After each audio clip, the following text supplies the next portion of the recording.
102.7 मेगाहर्ट्झवर आपण ऐकत आहात आकाशवाणीच्या यवतमाळ केंद्राचं प्रसारण. 7:30 झाली आहेत. प्रसारित करीत आहोत उदयोन्मुख सिने अभिनेता अक्षय कोवे यांच्याशी मंगला माळवे यांनी केलेली बातचीत.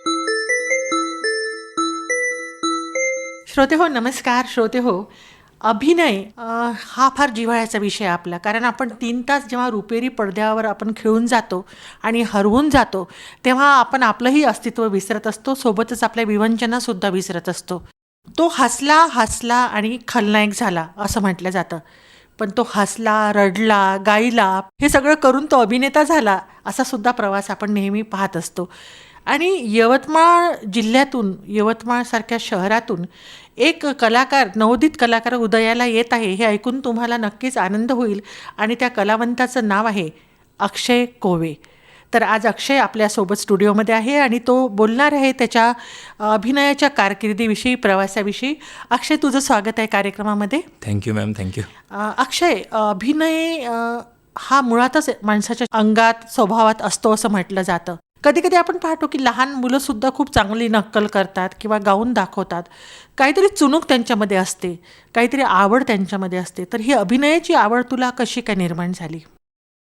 मॅम, लहानपणापासून माझे वडील यांना खूप सिनेमा आवडायचा. बरं. ते दर सेकंड सॅटर्डेला घरी आले की ते मला सिनेमागृहात घेऊन जायचे. आणि घरचा ॲटमॉस्फिअर पण खूप जास्त सिनेमाप्रेमी होता, म्युझिक प्रेमी होता. आणि आईला देखील लिखाणचं खूप आवड आहे. बरोबर. तर त्यामुळे असं आर्टचं अननोईंगली, सबकॉन्शियसली आतमध्ये रुजत गेलं त्या सगळ्या गोष्टी. अच्छा. आणि मी जेव्हा स्कूलमध्ये असताना काही ड्रामा पार्ट करणार, हो. डान्स करणार, त्यानंतर गिटार वगैरे पण याची रुची आली. बरोबर. तर ते रुची वाढत गेली आणि मग तिथे ॲक्टिंगमध्ये आपल्याला असं वाटलं की हां, हे आहे, आपण सिद्ध करू शकतो स्वतःला. हो. पण अक्षय, तुझ्या ज्या, म्हणजे आपण जर मार्कलिस्ट पाहिली किंवा तुझं अकॅडमिक करिअर पाहिलं तर BTech mechanical engineering, yes ma'am. सोबतच MA political science yes ma'am. आणि सेट क्वालिफाईड झालेले आहे. म्हणजे हा जो प्रवास आहे तर हा एका इंजिनियरपासून अभिनेत्यापर्यंत आहे.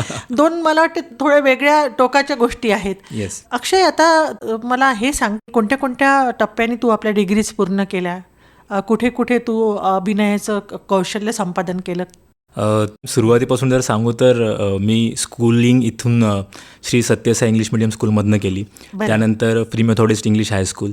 त्यानंतर मी पुण्याला गेलो, तिथे VIT ऑटोनॉमस कॉलेजमधून मी मेकॅनिकल इंजिनिअरिंग केली. अच्छा. आणि त्यानंतर मी MA हो. पॉलिटिकल सायन्समधनं ग्रॅज्युएशन केलं, पोस्ट ग्रॅज्युएशन केलं. बरं. आणि त्या दरम्यान मी सिव्हिल सर्व्हिसेस पण प्रिपेअर करत होतो. अच्छा. तर हे सगळी माझी अकॅडमिक जर्नीमध्ये कुठेच असं झालं नाही की माझ्या आतमधला जो कलाकार आहे तो गेला, किंवा somewhere down the line if I could say की इट नेव्हर डाईड. शाळा असो, त्याच्यामध्ये ड्रामा, डान्स कॉम्पिटिशन्स, या सगळ्या गोष्टी. त्यानंतर कॉलेजमध्ये VIT मध्ये असताना तिथले फिरोदिया करंडक, पुरुषोत्तम करंडक, कॉलेजमधले अभ्यासासोबत इतर ऍक्टिव्हिटी ते सुरूच राहिल्या, त्या कधीच थांबल्या नाही. ओके. हां. पण अक्षय, मला हे विचारायचं असं वाटेल तुला इथे की सामान्यतः पॅरेंट्सची अशी इच्छा असते की अर्निंग करावं, एक काहीतरी परमनंट जॉब असा असला पाहिजे माणसाला. ॲक्टिंग म्हटल्यानंतर थोडंसं साशंक असतात घरातून लोक आणि पालकवर्ग. तर काय म्हणाले तुला ते? मॅम, ऑनेस्टली त्यांना तर थोडा धक्का लागला पहिले जेव्हा त्यांना म्हटलं की मला ॲक्टर बनायचं आहे. आणि मी तेव्हा सिव्हिल सर्व्हिसेससाठी प्रिपेअर करत होतो. पण माझे बाबांनी खूप सपोर्ट केला आणि ते म्हणाले की ठीक आहे, तुला जे करायचं आहे ते कर, आम्ही तुला सपोर्ट देऊ. त्या दरम्यान मॅम मी FTIसाठी प्रिपेअर करत होतो आणि FTIमध्ये माझं सिलेक्शन झालं.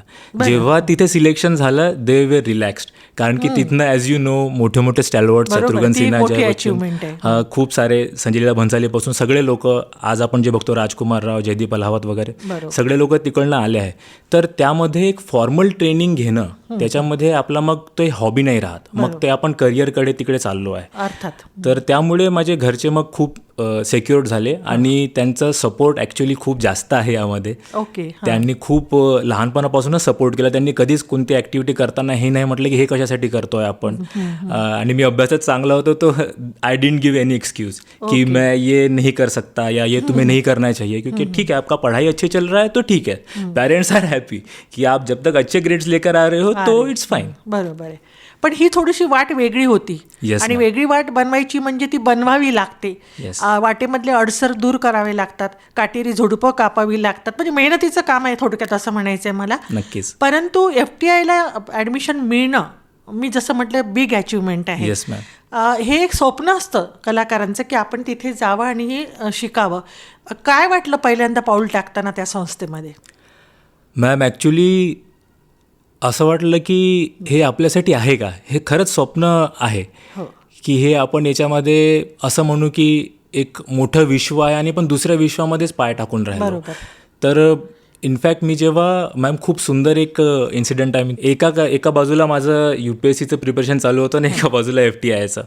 तर मी सेंटरवर जेव्हा गेलो होतो FTIच्या एक्झामला, खडकीचं सेंटर होतं, खूप भीड होती आणि मी त्या बोर्डवर आपला रोल नंबर बघत होतो आणि रोल नंबर बघता बघता मला असं वाटलं की मी हे काय चुकीचा निर्णय घेऊन राहिलो. मी माझ्यामध्ये ॲक्टर आहे की नाही हे मला माहिती नाही. मी नाही थिएटर केलं आहे, मी कधी काही एक्सपिरियन्स नाही केलं ॲक्टिंगचं आणि मी हे करू शकतो का. आणि माहिती नाही, आतमध्ये मला ही फिलिंग आली की नाही अक्षय, तुझ्यामध्ये ॲक्टर आहे, जस्ट गो फॉर इट. मी 90 मार्काचाच अटेम्प्ट केलं. 100 मार्काचा पेपर असतो, पण तरी मला असं वाटत होतं की नाही ठीक आहे, आपलं होऊ शकते. आणि माझा ऑडिशन पण खूप छान गेला. ऑडिशनमध्ये मग जेव्हा मला एक खूप छान कॉम्प्लिमेंट मिळाली की तुझ्यामध्ये एक टॅलेंटेड व्यक्ती आहे आणि तू इकडे UPSC आणि हे सगळं का करत होता, त्यांना पण ते डाऊटच होतं. पण आय मेड देम क्लिअर की नाही sir, I want to become an actor and that was my dream in a way. बरोबर. आणि जेव्हा तिथे पाऊल टाकलं मग तेव्हा वाटलं की ओके, हा तर जग वेगळंच आहे. कारण की तिथे 24 तास सिनेमा असतो.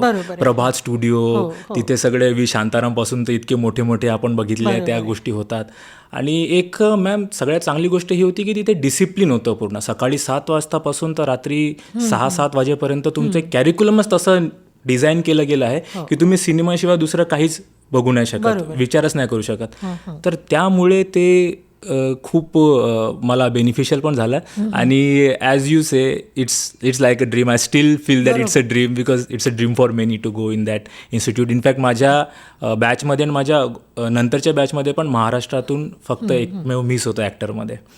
आणि ऑल ओव्हर इंडिया फक्त 10 लोक सिलेक्ट होतात, त्यामधून तुम्ही एक आहे, तर it's like you feel really. प्रश्नच नाही. आणि ते यवतमाळसारख्या म्हणजे इंटेरियरला असलेल्या शहरातून तिथे जाणं आणि आपलं कॅलिबर सिद्ध करणं, हे खरोखर एक चांगले म्हणजे अभिमानास्पद गोष्ट आहे यवतमाळकरांसाठी अक्षय, असं मला वाटतं. कसं असतं, प्रत्येक गोष्टीचा मोह असतो कुठपर्यंत, जोपर्यंत ती मिळत नाही.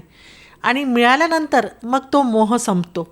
किंवा असं वाटतं की चंद्र खूप सुंदर आहे आणि मग त्याच्यानंतर कुठेतरी सांगतं बघ तर चंद्रावर डाग आहे.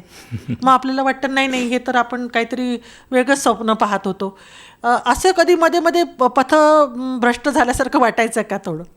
हो मॅम, कारण की कसं आहे, जेव्हा आपण त्या गोष्टी प्रॅक्टिस करत राहतो, जेव्हा आपण परफॉर्म करतो, तेव्हा प्रत्येक दिवस असंच वाटतो की अरे हे तर आपलं चुकीचं होत आहे, हे तर बरोबर नाही होत आहे.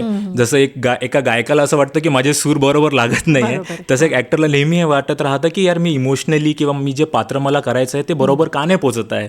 आणि तुम्ही जेव्हा रोज पाहून राहिले वर्ल्ड सिनेमा, अल पचिनो, ब्रँडो, डिनिरो आणि इवन आपले भारताचे पण ओम पुरी, नसरुद्दीन शाह सर, इरफान सर, तर तुम्हाला असं वाटायला लागतं की तुम्ही काय करताय काय नाही. पण एक आतमधला जो प्रिपरेशन आहे ma'am, that should keep going on. तुमचं रियाज जो म्हणतो आपण, जसं एक गायकाचा रियाज असतो तसा ॲक्टरचा पण एक रियाज असतो. त्याचं तो रियाज तुम्ही कंटिन्यू ठेवायलाच पाहिजे. आणि त्यांनीच तुम्हाला प्रूफ मिळत राहतं की नाही ठीक आहे, आजचा दिवस जर खराब गेला किंवा ही परफॉर्मन्स खराब गेली तरी आयुष्य संपलं नाही आहे. Tomorrow we will try harder. म्हणजे 100% मिळवण्याकडेच कल असायला पाहिजे. एक्झॅक्टली मॅम, एक्सिलन्सकडेच कळ असायला पाहिजे. हे म्हणजे असं त्याला काय म्हणू, हॉबी आणि पॅशनमध्ये तोच डिफरन्स आहे की हॉबी आपण एक संडेला गिटार वाजवला आणि ठीक आहे चला मला वाटलं नाही, पण पॅशन मग यू आर कंटिन्युअसली सारखंच काम करावं लागतं असंच म्हणायचं नाही का? एकदम एकदम. FTIला काय आहे की एक मोठा दैदिप्यमान इतिहास आहे नाही का? म्हणजे अगदी आपण बिगिनिंगपासून जर विचार केला तर आपण जशी नावं घेतली की नसरुद्दीन शाह, ओम पुरी, स्मिता पाटील, शबाना आझमी, सदाशिव अमरापूरकर, सई परांजपे, दीपा मेहता, केतन मेहता, अशी खूप सारी नावं आपण घेऊ शकतो अक्षय. आता एवढी मोठी वाट बनवणाऱ्या लोकांनी जसा हा राजमार्ग बनवलेला आहे आणि त्या वाटेवरून आपण चालणं आणि आपल्याला म्हणूया आपण की त्या पालखीचा भोई आपण झालेलो आहे आणि ती वाहायची आपल्याला, ही फार मोठी जबाबदारी आहे नाही का.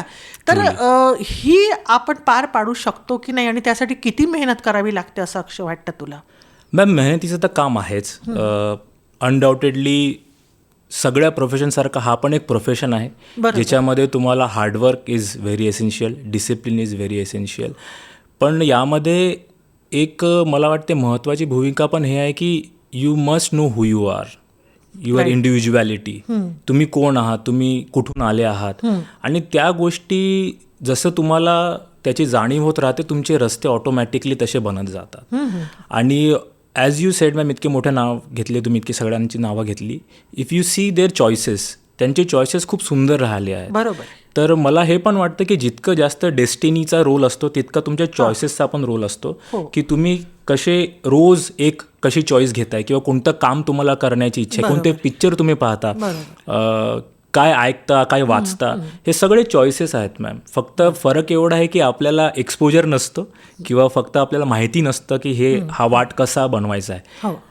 नीडलेस टू से दॅट प्रत्येकाला आपली वाट स्वतःच बनवायची लागते. बरोबर. तो मुंबईमधून काम करायचा आहे, पुण्यामधून काम करायचं आहे, घरून काम करायचं आहे, त्याला हा सिनेमा करायचा आहे, जसं आपण नाट्यशास्त्रामध्ये म्हणतो लोकधर्मी करायचा आहे, नाट्यधर्मी करायचा आहे, की दोन्ही करायची आहे. That are the choices you have to make very early in life. आता तुला म्हणजे प्रत्येकाला आपला शाळेचा पहिला दिवस जसा आठवतो तसा कलावंतालाही पहिला परफॉर्मन्स, आपली पहिली कलाकृती, आपण दिलेला पहिला नाट्यप्रयोग असू दे किंवा अभिनयाचं कोणतं क्षेत्र, आठवतो का तुला तो पहिला दिवस कोणता होता? मॅम, मला FTIचा पहिला दिवस आठवतो. त्यामध्ये आम्हाला एक थिएटर गेम्स करवण्यात आलं होतं आणि त्या थिएटर गेम्समध्ये you have to act as an animal. तर प्रत्येकाला एक एक ॲनिमल दिला होता की तुम्ही असं ॲक्ट करा. आणि मला लायन दिला होता, सिंह, आणि मी तो करत होतो. आणि 5 मिनटं झाले, 10 मिनटं झाले, 15 मिनटं झाले, मग एक एक ॲनिमल तिथे येत होता, जसं आपलं एक झू आहे. पण मी लायनमध्ये इतका होतो, माझे जे टोंगळे आहेत, my knees wear hurting so much. आणि मग एका टाईम नंतर सरांनी म्हटलं अरे थांब, बस इतकंच करायचं होतं, आपल्याला इतकं दूर नाही जायचं आहे.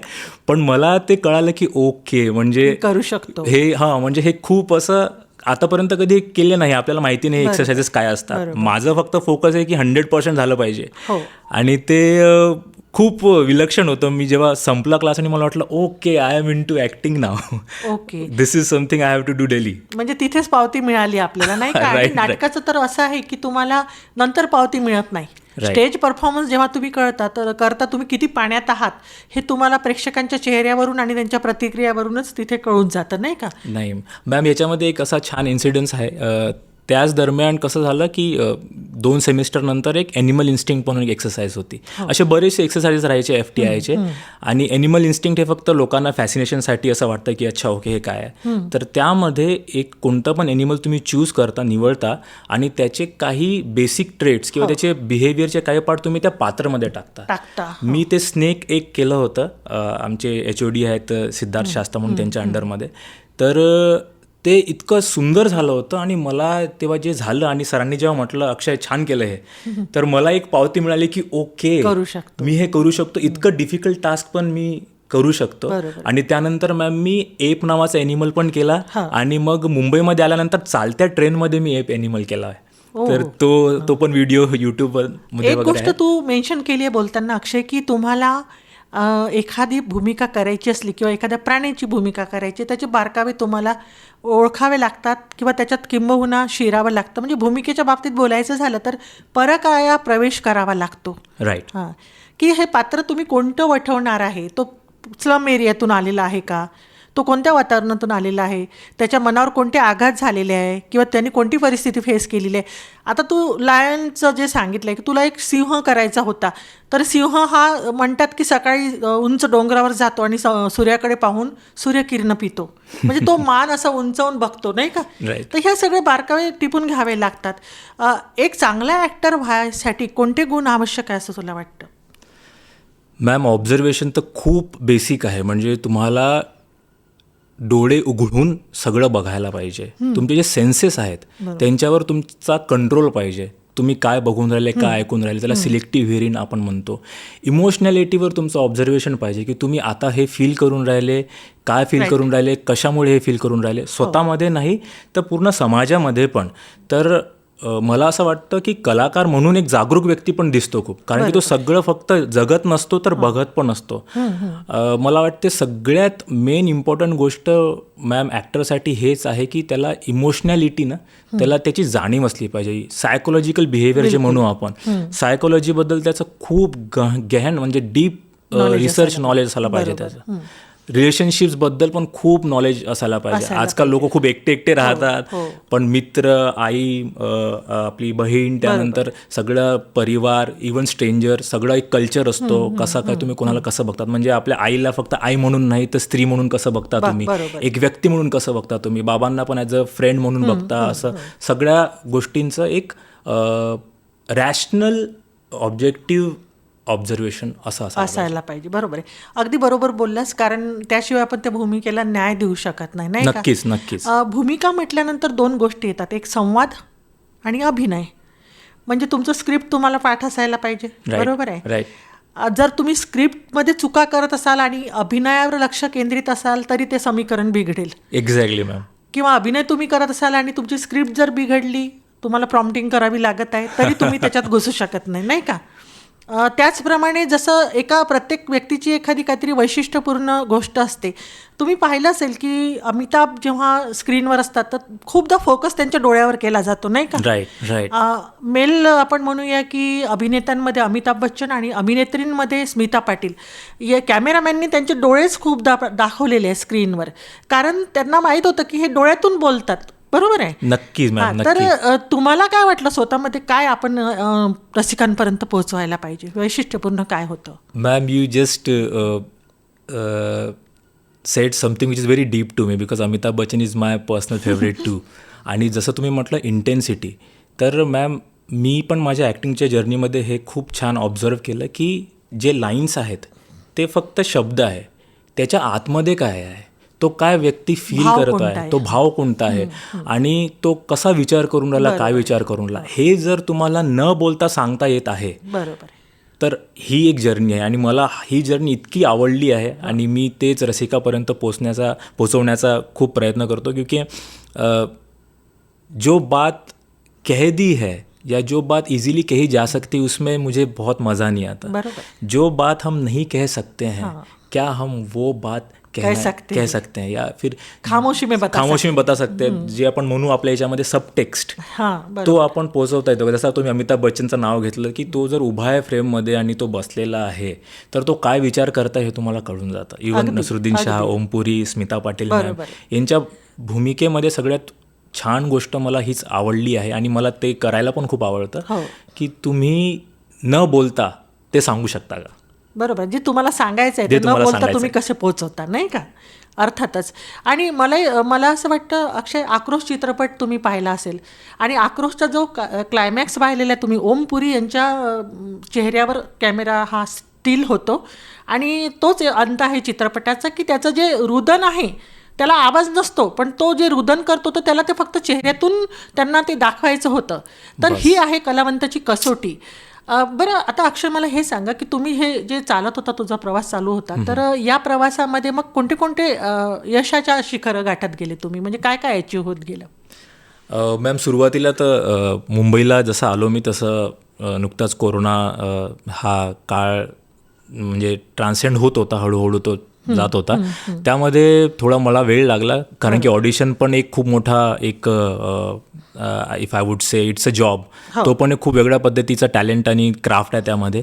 तर त्याच्यामध्ये पण थोडा वेळ घेत मला खूप छान 2 अपॉर्च्युनिटी मिळाली. एक तर मला मिळाली बारात फिल्म, ती रिसेंटली नोव्हेंबरमध्ये जागरण फिल्म फेस्टिवलमध्ये प्रीमियर पण झाली आहे आणि त्याचं शूटिंग इकडे छत्तीसगड रायपूरमध्ये झालं आहे.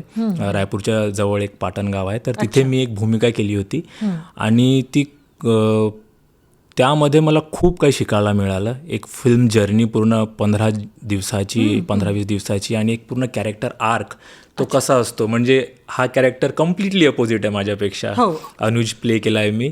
आणि मी जेव्हा सरांना भेटलो होतो, डिरेक्टर सर आमचे विके सर, तर त्यांनी विके चौधरी सर, तर त्यांनी हे म्हटलं होतं मला की अक्षय हे तर खूप तुझ्या क्वालिफिकेशनसाठी खूप अपोजिट आहे. कारण की या अनुजला काहीच नाही येत, हा फक्त इकडे तिकडे फिरत राहतो, हा आईबाबांचा मार खातो. आणि दुसरं तुझं वेट आहे, थोडासा तुला टोन डाऊन करावं लागेल. आणि तुझ्या बोलण्यामध्ये ही मराठी आहे तशी नाही आहे, आपला विदर्भ स्लँग लागेल त्यामध्ये. म्हटलं सर मी विदर्भाचाच आहे. तर मी त्यासाठी वेट लॉस केला मॅम. 72 to 66 वेट लॉस केला. बरंच माझ्या मित्रांसोबत परत मी कॉन्टॅक्ट केला. त्याच्यामध्ये कसं त्या अभिनयमध्ये तो विदर्भ स्लँग अजून आणता येईल, जी मला काही गोष्टी नाही माहिती आहे त्या कल्चरचे, तो डिक्शन, तो ॲक्सेंट. तर हा एक सुंदर अचिव्हमेंट होती. खूप सुंदर एक्सपिरियन्स होता हा बारातचा. आणि दुसरं मॅम मेजर अचिव्हमेंट जे होतं ते या यशराज फिल्मसोबत काम करणं. म्हणजे जर आपण इंडियामध्ये म्हणून तर यशराज फिल्म्स हे सगळ्यात मोठं नाव आहे. आणि प्रोफेशनलिझम काय असतं ते त्यांच्यापासून शिकायला मिळालं. खूप सुंदर एक्सपिरियन्स होता. केरळामध्ये शूट होतं कोचीच्या जवळ.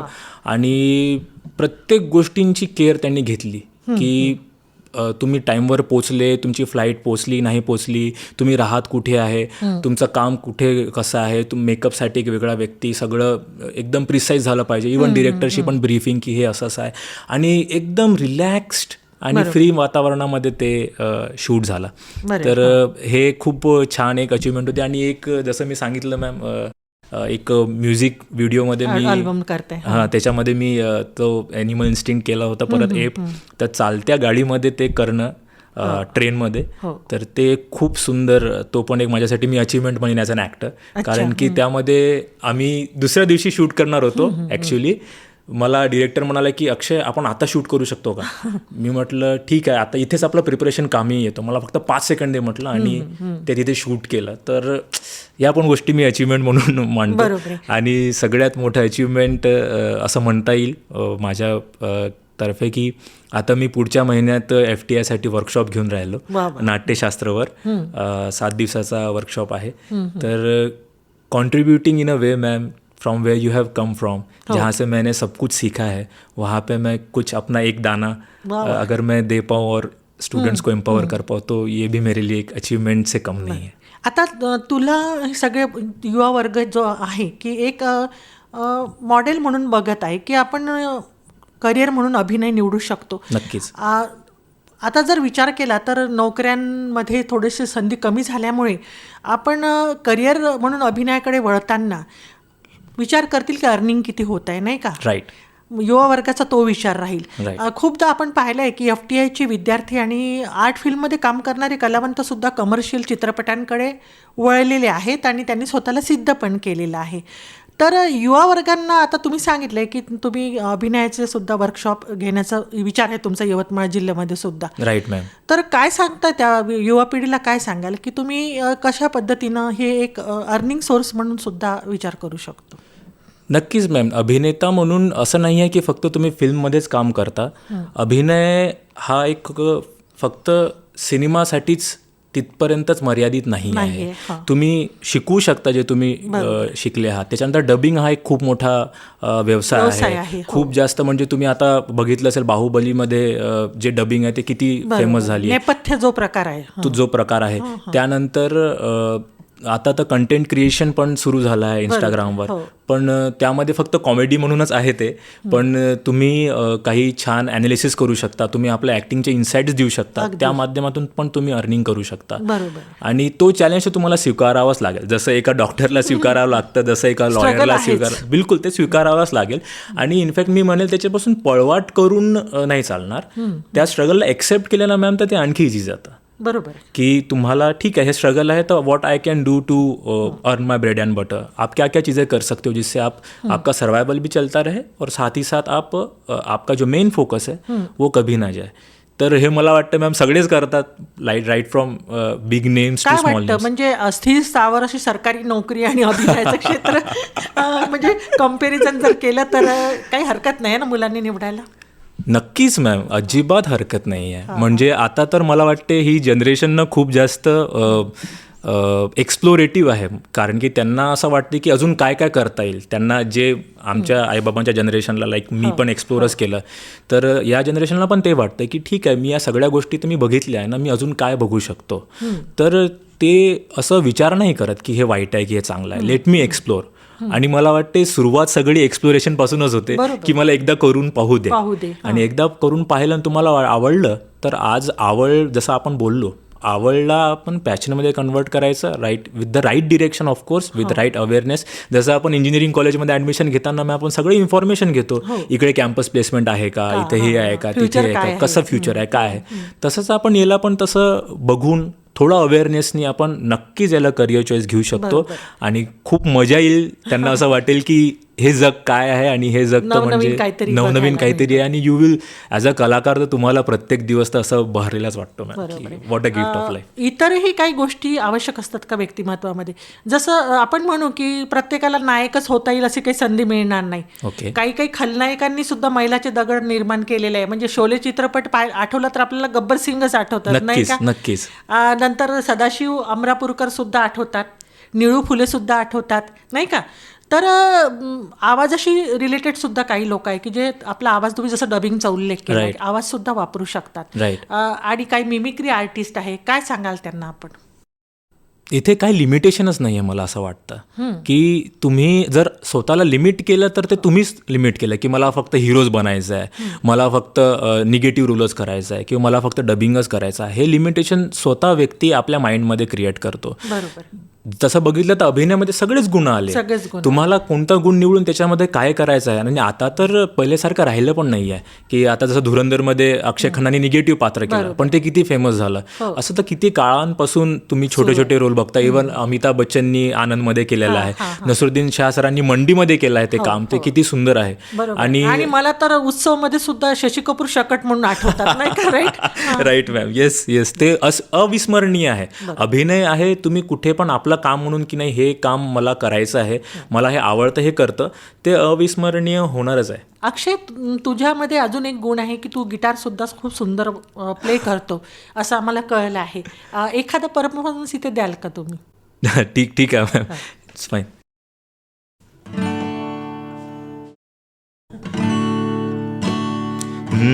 दीवाना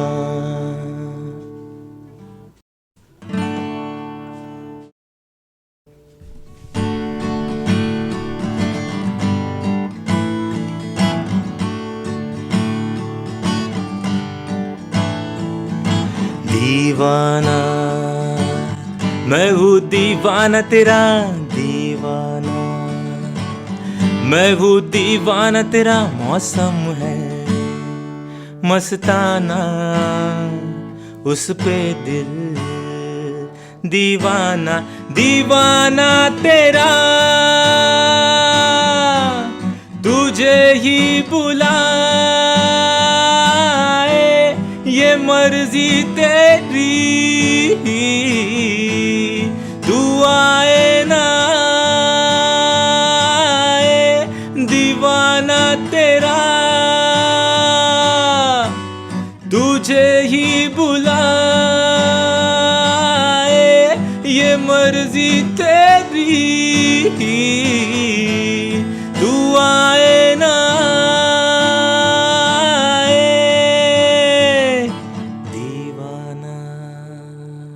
वाव, काय सुंदर. म्हणजे कलावंत म्हणून जे इतरही गुण हवे आहे अक्षय, ते तुझ्यामध्ये आहे. तू आपली जर्नी निवडलेली आहे. असं म्हणतात ना की कोण कहता आसमान में छेद नहीं होता, एक पत्थर तबीयत से उछालो यारो. तर असं पत्थर तबीयत से उछालून जे आसमानमध्ये छेद करण्याचा जो संकल्प आहे तुझा, तो फार सुंदर आहे. आणि ह्या मुलाखतीमधून इतरही युवा वर्गाला प्रेरणा मिळणार आहे.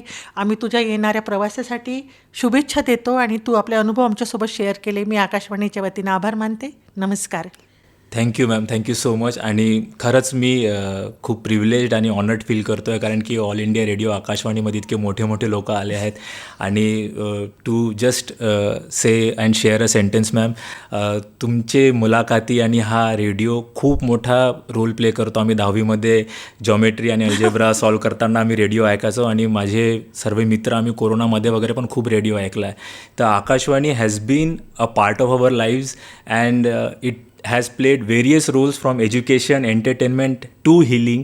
आणि huge shout out to you and all the team and Akashwani जे खूप छान काम करतात. Thank you so much for doing all this for us. Okay, all the best, all the best. Thank you ma'am, thank you. उदयोन्मुख सिने अभिनेता अक्षय कोवे यांच्याशी मंगला माळवे यांनी केलेली बातचीत आत्ताच आपण ऐकलीत. हा कार्यक्रम आकाशवाणीच्या यवतमाळ केंद्रावरून प्रसारित करण्यात आला.